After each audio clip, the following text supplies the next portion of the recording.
This is the new best performing case on our thermal charts, and it's $80. This is the Lian Li Lancool 207, and the reason it performs so well is because they've moved the power supply to the front bottom of the case, and what that does is it opens up the traditional shroud top in the case for two intake fans directly into the GPU. Additionally, Lian Li has made it so that the front of the case is shaped to fit these two sunken 140mm fans, and at the back, it is entirely ventilated with wide porosity and spacing of the holes to provide a lot of exhaust here for the positive pressure, and then a lot of intake here. From a usability perspective, sometimes it struggles with some aspects, like cable management, where there's not a lot of depth here, which really just means that you don't have a lot of help or compensation. The threshold for bulging cables on this particular case is pretty low. You can see that we've got this nice bend here where that middle snap was not snup. Is that the past tense of snap? Snup? So closing the right side panel isn't always easy, especially if you have cables with a thicker gauge wire and sleeving, or accessories that add a ton of cabling. The side panel is toolless, the back compartment is shallow, and the power supply's orientation complicates power supply length requirements and cable bend angles. So the Lancool 207 is an exercise in compromise, but some of those compromises don't need to exist. Today, we're reviewing the 207 with our new case testing methodology, and the Lancool series has actually been one of Lian Li's most aggressive and competitive over the years. The 215 and the 216 that we looked at previously were among those. And this case in 2024 at $80 shows a very aggressive Lian Li. Let's get into it. Before that, this video is brought to you by Squarespace, and visiting squarespace.com/gamersnexus will give you 10% off your first purchase with them. We've built a number of our own websites with Squarespace, where we list catastrophic PC hardware failures to inform subscribers of those failures. We also built our store website with Squarespace using its built-in e-commerce tools, and of course, we built a website for our CEO, Snowflake, because she demanded our audience know who really runs the show. Get to the core of your idea and spend less time on web design by signing up at squarespace.com/gamersnexus or click the link below. The Lancool series was Lian Li's departure from the expensive aluminum cases several years ago. The Lancool 215 was about $70 when we reviewed it in 2020. That case impressed us. This one's close to that. We saw the 207 at Computex this year, and we've spotted a few changes to the case since that showing. The weird removable plate at the bottom of the front panel is simply gone. The bottom intake fans are conventional rather than reverse blade, and the side panel vent is smaller. None of these changes are meaningful from a consumer perspective. The removable plate never had an assigned function anyway, other than to possibly be DLC add-ons, and the bottom intake fans look basically the same, and the functional area of the side vent hasn't changed. Overall today, we like this case. We have a couple of negatives to talk about, which are going to be the power supply and cabling situation, but since we're mostly positive, we'll start with the basics and the positives. The paneling pulls apart in three primary sections, excluding the top and the front. There's a typical glass panel here. There's a lower quarter panel that's mesh and ventilated, and this exposes that chamber that's different, where this is your traditional power supply shroud and power supply location. Notice though, this is covering the power supply, and they've sunken the fans here by a little bit to further expose them to access to air, give some room for the GPUs, and then instead of pulling air in through the bottom and elevating the case, say on feet about an inch up like that, they end up just flattening the bottom, filling it in with steel, and making it drive cages. With a 3.5-inch drive, there's still plenty of space here for air intake, and it pulls all the air in through the heavily ventilated side. And then on this other side, this is the third of the three side panels, there's that lower mesh section here without a filter for either of them, which we agree to talk about that later, to pull air in through the other side for the fans. Now, the last location that air comes in is going to be the back of the case, where, because this is positive pressure, all of this will be exhaust, and then that ends up as actually intake this time. It's going to go straight in through there, into this sunken fan, and then straight up into the GPU. The panels are also exceptionally sturdy for a case of this price, where they're using this folded over steel, these columns on either side and the front of the top panel, which gives it some rigidity so you don't get that cheap stamped steel wobble we get in a lot of the sub $100 cases and Corsair's $200+ 6500D. And then it just snaps in with sort of typical studs and snaps solution. The sturdiness of this top panel also appears to be a direct response to the issues we found with the Lancool 216 previously, where there was actually about a 1/2 centimeter depression in the center of the top panel, so they fixed that. Now the front panel also uses folded over steel. If we look at the top of the front panel, you'll see 2 screws that are driven through 2 magnets. So those magnets just stick and catch to the folded over steel up top, which also helps with rigidity, but also just provides that magnetized surface. And then the front panel is a heavily ventilated mesh, or an ultrafine mesh, as we've been calling it. And this means that Lian Li doesn't need to use a separate dust filter. This is actually how we prefer to see cases done. If the mesh is fine enough, it will serve the vast majority of the purpose of a dust filter anyway, and you lose that issue of the filter lining up in a way you don't want with the holes of the front mesh, causing airflow problems. And this case is all about airflow and performance. So fortunately, they noticed that would be an issue for that, and they just went with an ultra-fine, easily cleanable filter via the mesh panel instead. The entire front panel can be removed. There's really no reason to do it though. If you do so anyway, the I/O cables have been screwed down to the corner of the panel for strain relief. The porosity of the back of the case is also at insane levels for mostly good reasons. We typically see much smaller holes with thicker steel, resulting in a lot less breathability. But because this case is fully positive pressure, we don't really need to worry about dust ingress from the rear of the case. It'll get pushed out naturally. This shows an attention to detail that illustrates Lian Li actually seems to understand why you'd make the decisions like denser holes for intake and wider for exhaust. But there is one missed point in that attention to detail category for the rear ventilation, which is, as we talked about earlier, air comes in through here. So this is a situation where it actually should be either an ultra fine mesh, or they should just put a separate dust filter in there because that's going to be the primary place dust gets in. It's also the most likely, it's at the floor level. It's probably pretty close to a wall in your house. And so that's going to be where dust kind of accumulates anyway. So we do think that's an oversight for the dust management, where we thought the front panel did just fine. Overall, Lian Li has come a long way since we criticized some of its older cases for airflow problems, and it's really starting to show a mastery of thermal design with the small details. The only fit and finish issue we noticed out of the box were some imperfections and scratches in the infinity mirror fan hubs, but these aren't visible when the fans are spinning, at least on ours. The motherboard tray is kind of interesting too. It's offset from the standard, creating an ATX-sized indent. This means that the case is absolutely not compatible with any so-called eATX boards, and that there's only about 1 centimeter of clearance behind the motherboard tray. But it also means that compatibility with the motherboard edge connectors on boards that have them is excellent. Lian Li also claims that the offset better aligns with the GPU for bottom intake fans, but cable routing is the more tangible benefit, with the exception that syncing it does reduce the cable management space back here. So it's a positive for the edge connectors and not really for the backside.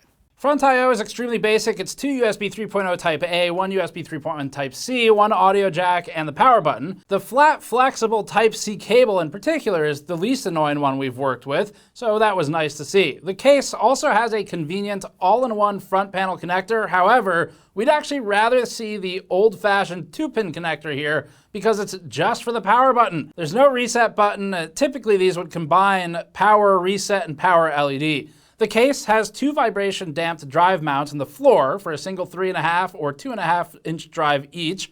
The drive mounting holes are suboptimal though. SATA cables have to be bent at an uncomfortable angle to fit, and the 2.5 inch mounting holes could have easily been moved to alleviate this. Each pair of fans has a 4-pin fan connector and a 3-pin ARGB connector, and the 2 fans within each pair are linked by proprietary connectors. We'll begrudgingly accept this as a compromise since it does cut the number of fan cables in half in a case that already has cable management challenges. The downside is that it's impractical to replace or reconfigure individual fans, contributing to a much larger downside of having to go through Lian Li for replacements if one breaks. The front and bottom fan mounts aren't compatible with any sizes other than the ones that are pre-installed, so that's 140mm front, 120mm bottom. On top of that, the front mount is built around Lian Li's 30mm thick fans, and all 4 stock fans are attached with radiator screws. If you still want to replace any, Lian Li includes 16 additional screws sized for 25mm thick fans. All of this is non-standard and deviates from what an experienced builder would expect. It's workable, but it'll impose atypical limitations on fan compatibility if you want to change them.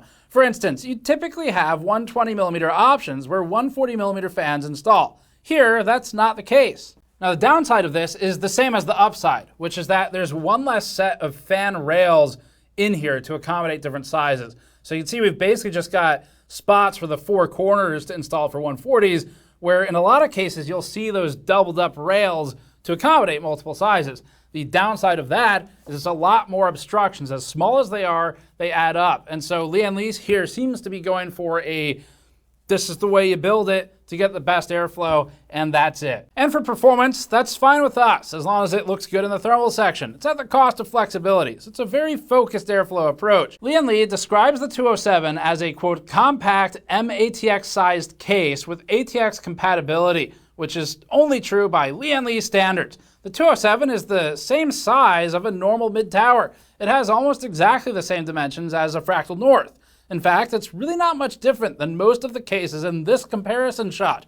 The SilverStone 515XR is an example of a truly compact ATX case, or the Easy Bake Cooler Master Q500L. Now to some of the complaints. The power supply, for starters, is actually really the primary one, where the power supply area on the spec sheet is compatible with up to 160mm lawn power supplies. It's rotated 90 degrees, but even our 150mm lawn power supply is cramped here. And 150 is about the smallest you get without dropping out of the ATX spec. Because of the rotation, cables are pointed at the toolless side panel and have to bend sharply to route. Using flat cables helps, as we'll show in footage, but this is a situation where you'll need to consider how the cables in your power supply are sleeved. We'd also strongly recommend sticking to 150mm rather than using the maximum 160 under spec. Another strong recommendation would be using only modular power supplies for this case, although those are pretty common these days. The power supply shroud is effectively a fan mount, and even if you could find a way to stick extra cables under it, it'd interfere with the intake fans and the entire point of the design. All of this would only be an inconvenience, except that the steel side panel is toolless. If you're using bulkier cables with individually braided sleeves, like in our example, it could be possible to choose a power supply and cable combination that make it extremely difficult to snugly close the side panel. It's still possible to do, and we did it with these bulky sleeved cables to prove that, but this took a good amount of time to manage and flatten. We'd strongly recommend flat cables like the ones shown in the 207 at Computex. The more accessories and PCIe power cables especially that you run, the more difficulty you're going to face managing the cables in this particular case. Screws for the side panel would help this by allowing more tolerance for cable bulge. Now the manual illustrates installing a Lian Li Edge power supply, which looks like it could help with this problem. However, the 207 is $80, and the cheapest Edge power supplies cost at least $130 to $140. This is a mismatch of the most likely buyer for the case and the Edge power supplies. The illustration also shows the Edge power supply being installed fan side up, which isn't an officially supported option for other power supplies. The usual arrangement of mounting holes requires installing standard ATX power supplies fan down in the 207 with only 1 centimeter of clearance above the table. Now, other than the thermal benefit that we've already talked about for moving the power supply, the other benefit for all these downsides is that the modular cables are really easy to access. So that is nice.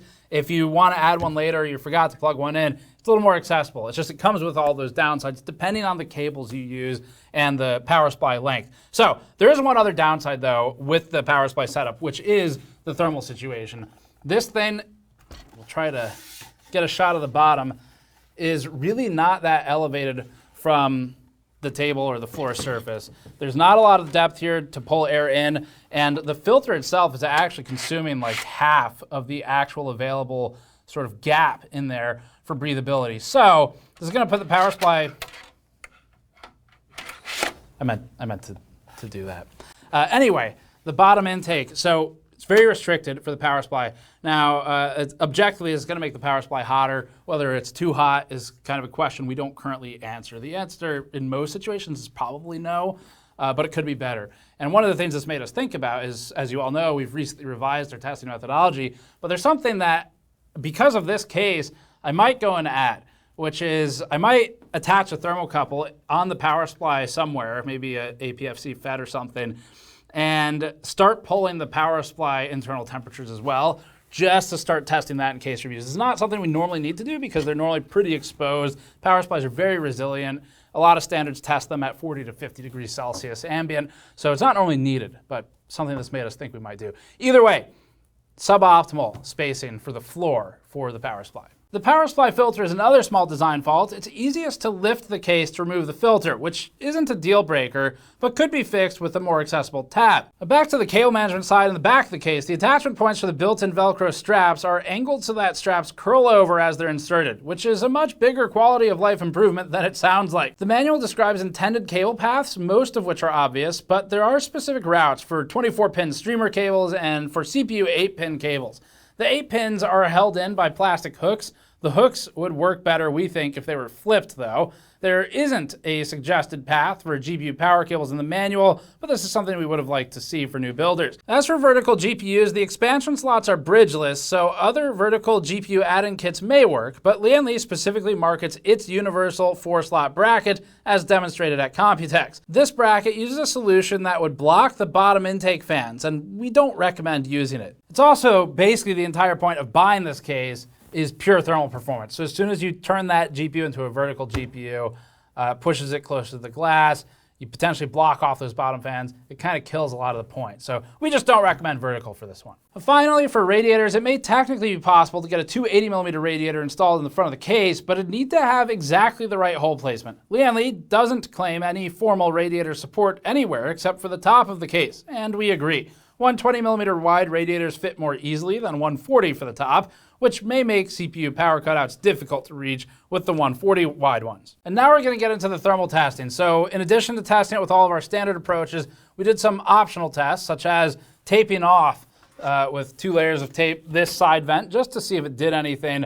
Now, in some cases, that will definitely matter. In this case, it is so heavily ventilated in this side and in the back of the case, it might not. That's what the testing's for. We have a couple others we'll look at too. Let's get into the charts. The 207 is one of the cheapest cases on our current charts, the new charts we did this year, and out of recent reviews, it lands between the $100 SilverStone 514X and the $68 515XR. We also retested the older Lancool 216, which is actually still available for around $100. In terms of fan layout, the 207 is most similar to the more expensive Antec Flux Pro. Now for the 216 retest, we only ran the basic tests in standard mode. There's also an air cooling mode they call it, but in our original review, we found that this helps the GPU thermals while simultaneously hurting CPU thermals with our bench hardware. You can see our Lancool 216 review for more detail on alternate configurations, including the external fan bracket attached to the back of the case. The 207 is a loud case with all fans at full speed, but we'll start with noise-normalized results instead. For this testing, all case fans are lowered to reach a target noise level of 27 dBA measured at 1 meter in our hemi-anechoic chamber, with CPU and GPU fan speeds controlled and constant. We'll start with noise-normalized GPU thermals, since those bottom fans should help there.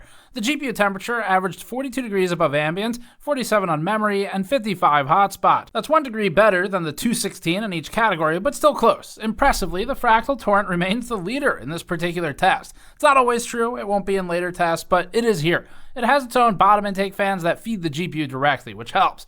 We haven't always seen a benefit from shroud top intake fans, but cases like the 207 and the Flux Pro that commit to building the case around the concept do show good results. If anything, it's a testament to the 216's cooling that it comes close to the 207 without any shroud fans. The Antec Flux Pro's average GPU temperature was about 1 degree cooler than the 207's. There's no contest versus the 514X and 515XR, which fall on the complete opposite end of the chart. The 207 is in a different class in many ways, but Lian Li has priced it so aggressively that we have to make the comparison. It undercuts the 514X, and it's only $12 over the 515XR, depending on which model. Fractal's Pop Air is another price-competitive case, but it lands at the bottom of this chart. It's still a good case, and when it's on sale, it's impressively cheap for the quality you get, but the 207 is just thermally superior. Here's the CPU noise-normalized chart. Instantly, the Lancool 207 is tied for chart leader in CPU thermals. The average all-core CPU temperature was 41 degrees Celsius above ambient and 44 degrees on just the P cores. The 216's numbers round differently, but its results were near identical to the 207's and with an error. The 216 was one of our all-time best performers for noise-normalized CPU cooling when we originally reviewed it, so that's good news for the 207. The 207 technically tops our updated chart with an error of the 216, but the Antec Flux Pro is also within a 1 degree margin. The Flux Pro is at least $180 though, which puts it into a different price class, and we haven't looked at the non-Pro yet. In comparison to the more closely price-matched 514X at 48 degrees and 515XR at 53 degrees all-core, the 207 has a massive lead. So far, the 207 looks like another Lancool with an unbeatable price-to-performance ratio. At full speed, the 207 sounds like a server rack. The 41.6 dBA result ties the 216. The 216 is the best performer when allowed to brute force its performance by fan speed, roughly tying the 207 when we remove its front panel to test restrictions. With the panel, the 207 ran at 41.6 degrees for P cores, or about 2 degrees warmer than without a front panel. As far as restrictions go, it's pretty good actually. The panel is not substantially hurting performance, unlike a lot of other cases that we've tested.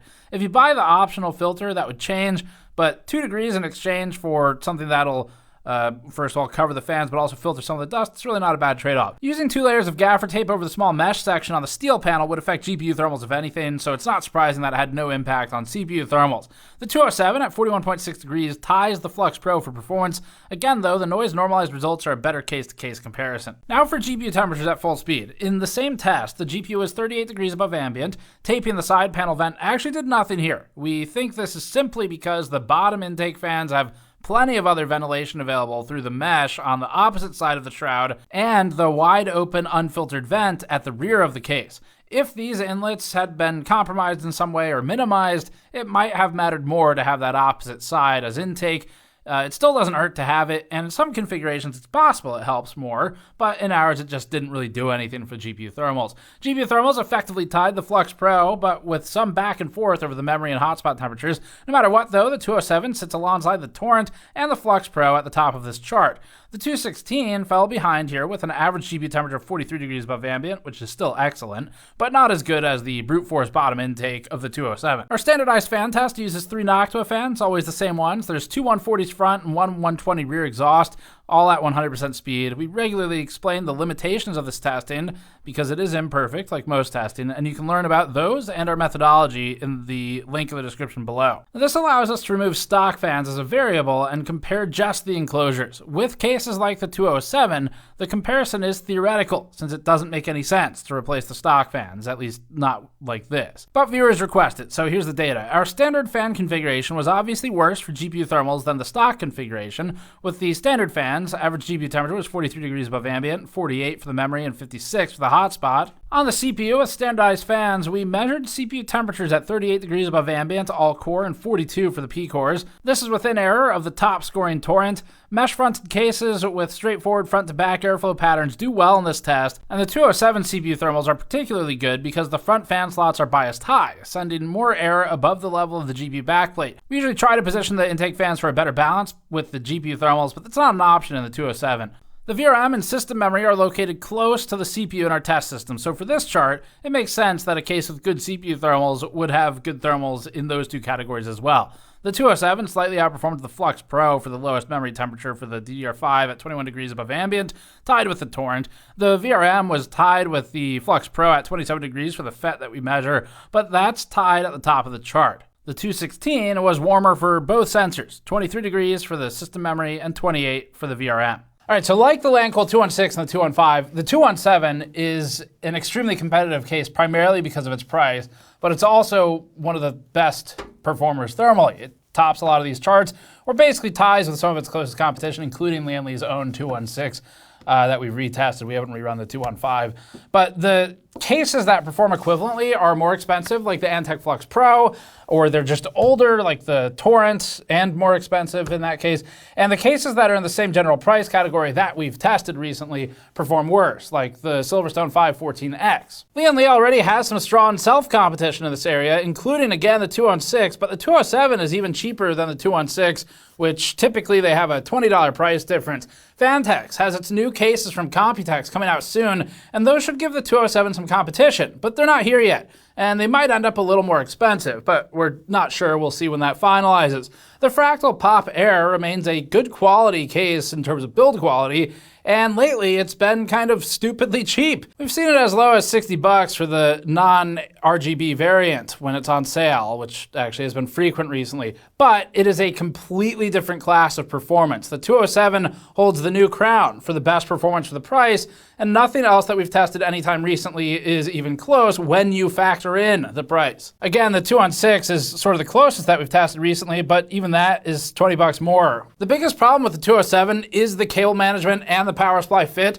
The problem with getting the side panel on over the power supply and its cables is potentially a huge obstacle for some cable-heavy or thicker cable configurations, and it's not shared by any of the other cases we've mentioned. This is something we really want to emphasize because it's normally safe to just kind of buy whatever power supply and assume it fits. In this case, we recommend choosing a 150mm deep power supply rather than 160 and opting for slimmer cables in terms of the thickness. Depending on your power supply and the cables you use, there is a serious risk that the side panel just won't easily fit and you'll get annoyed enough to reconsider some of the part options. So flat, slim cables have a better chance of working without issue. This is something we think is more of a challenge for builders who are less experienced or maybe just less patient. If you have the patience to sit there and really route the cables, I mean, you're only doing it once, so not too bad. This would be a much larger component of in a much more critical way in this review if the case were more expensive. At $80, it is definitely a factor. It is something you absolutely need to be aware of, but it's something that we can get over because of the price. So that's sort of the only major issue we encountered. We had some complaints about smaller things like just the tab for the power supply filter being pulled out and the power supply breathability, but these are not anywhere near as big of a complaint as the cable management. Build quality on this case is excellent. So the top panel, as we showed earlier, really solidly constructed, and this kind of reflects across most of the case. The way the front panel attaches for just the mesh part is pretty nice as well. So they've really done a good job with building this in a way that feels like a case that is worth a little more than the current price. It's more like the $80 cases of 6 years ago rather than today. If you plan ahead then and you have the patience to thoroughly route the cables, and if you can stick to a shorter power supply, it'll be okay to work with, if a little bit more annoying than cases that have more space. And we think this is one of the most competitive cases on the market for its price. So definitely gets a recommendation there with that exception of planning ahead for the cables. Now, there aren't a lot of well-built options in this price class. We're starting to work through more of them. Phanteks has things coming out. We're getting into review. Montec has the Kin 65 that's supposed to come out soon. We're planning to review that as well. And if you have any other specific requests, so there's a lot of cases we've reviewed in ages past. All those reviews are still up. Some of the cases are still relevant today. We're retesting a few of them, but it's sparing. What we're interested in from the audience is if you see cases that are pretty new, like 2024, and you'd like us to test it or get it on the charts at least, even if not a full review, post the requests below. We will check through them, and what we're going to do is kind of like the 2-on-6 here. Some of them might get re-added without a full revisit, so it's at least on the charts and represented thermally, but otherwise, the thing that would help us the most is keeping an eye on cases coming out soon or stuff you saw at Computex that you'd like us to test, because that's going to be all the new stuff that we haven't reviewed before. So, all right, that's it for this one. Thanks for watching. Subscribe for more as always. Check out the channel. We have a ton of case reviews we posted in the last 2 months. I think it's like 6 or 7, something like that. So a lot to check out if you're building a system and you want to learn about cases. And we've been playing around with airflow animations on a lot of them. So check back for more and subscribe. As always, you can go to store.gamersnexus.net to help us out directly, like by grabbing one of these shirts, one of our anti-static PC building mod mats, or our soldering project mats, and we'll see you all next time.